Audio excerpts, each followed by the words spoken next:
Hello everybody, welcome back to the second video on the channel, new channel. Today we're going to be talking about things like the flight computer and many more.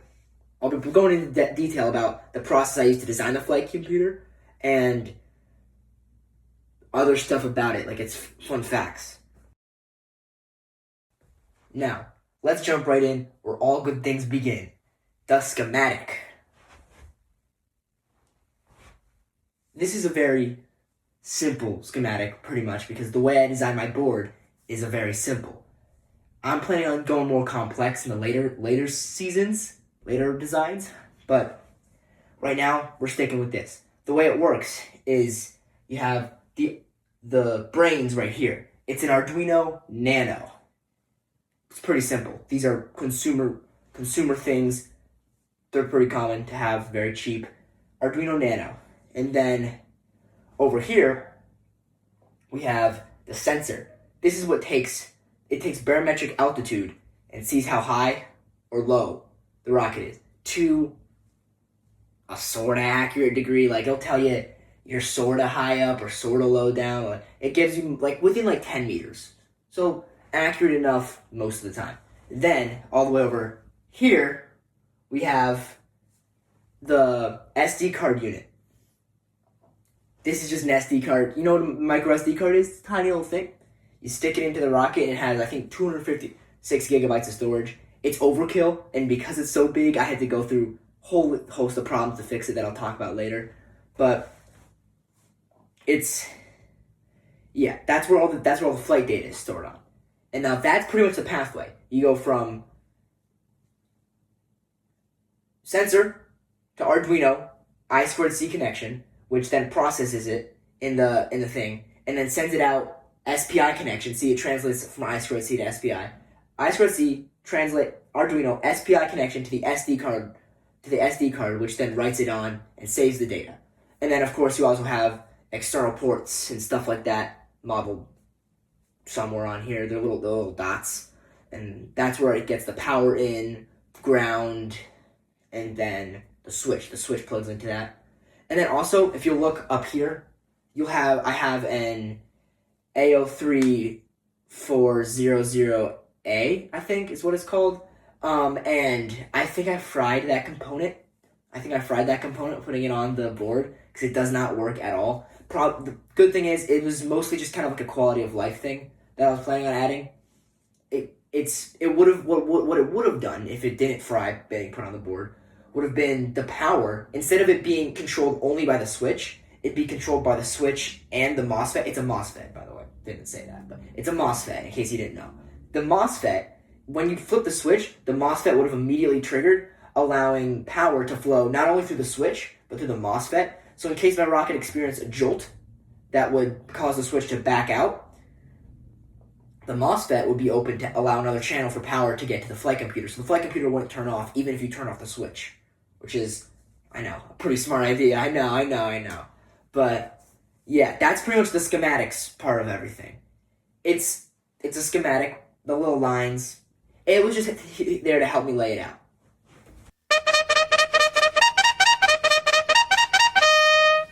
Now, let's not get ahead of ourselves. I made sure to prototype this all on a board similar to this. You know what a breadboard. I got a breadboard. It's a little board with a bunch of holes in it. And I plugged all the components in and wired everything up on the breadboard just so that I could make sure everything would work before I even thought about ordering the smaller little PCBs, because PCBs are pretty expensive to get in small batches because you're ordering them all the way from China normally. So they're fairly expensive. So I tested everything out on the board. Everything worked great. Booyah, amazing. Then I moved on to actually designing the PCB. This was simpler than you would expect. Probably one of the easiest parts of the process. It just involved you lay all the components out on the board where you want them, find enough space, and then it's just a game of connect the dots. The software I have, KiCad 9.0, it tells you what goes to what. So like this pin on the Arduino goes to this pin on the BMP390 altitude sensor, so you just connect the dots and run the traces.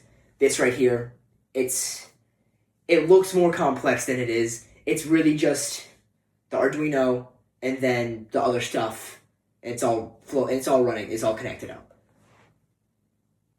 Okay, we've made it this far. Now it's time to go even further. Now that I've made this whole schematic, all that stuff, now I need to actually order that. And this was one of the harder parts. One of the harder parts. I know. One of the harder parts. I had to go on this website called JLC.PCB. Not sponsored, I just like them. They're pretty cool. But I went on JLC.PCB and I ordered all the boards. And there's so many options. You can pick if you want a flexible PCB board. You can get that. That's pretty crazy. You can get get it like multiple layers. Like if you want a really thick one, or if you want, it would be actually this thick. But it'll have a bunch of layers in it. It's way more expensive. But you can have much more power and like ability to route stuff around. You can if you get really thin traces, it can be more expensive. But I pretty much ordered a base level green, as cheap as it goes PCB. It was like I think $20 a pop, and I ordered like 5. Yeah, so it wasn't cheap, but it wasn't too expensive either. And then once they all arrived, here's just for reference. Here's some of those things. I still have a bunch of them lying around because I only used one for my flight computer, and so I still have like I think 4. So yeah, once I did that, got everything around. Now the only thing I was left to do is the soldering. Soldering was alright. I think my soldering iron was broken or didn't get hot enough, because here it is right here. I bent the tip, if you could see. It's the soldering.